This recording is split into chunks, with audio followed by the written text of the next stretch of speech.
ఈ విషయం మీకు ఎంతమందికి తెలుసు? ఆంజనేయుడికి ఎలా వజ్రదేహం వచ్చిందని? ఒకరోజు ఆంజనేయుడు నిద్ర లేచి సూర్యుడిని చూసినప్పుడు ఒక పండు అనుకొని తినడానికి వెళ్తాడు.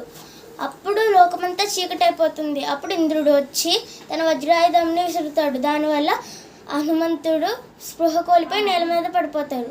అలా నేల మీద పడిపోయిన హనుమంతుడిని చూసిన వాయుదేవుడు తనని తానే ఒక గృహలో బంధించుకుంటాడు. దానివల్ల పశుపక్షాదులు ఊపిరాడక చనిపోతాయి.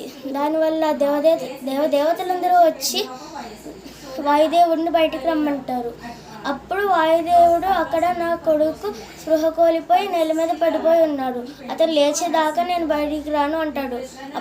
అప్పుడు ఇంద్రుడు ఏమీ చేయలేక ఆంజనేయుడికి ఒక వరం ఇస్తాడు. అది తన వజ్రాయుధమే కాదు, ఈ ప్రపంచంలో అతి శక్తివంతమైన బ్రహ్మాస్త్రం కూడా ఏం చేయలేదని అలా వరం ఇస్తాడనమాట. దానివల్ల హనుమంతుడికి వజ్రదేహం వస్తుంది. సబ్స్క్రైబ్ అవ్వాలి ఛానల్.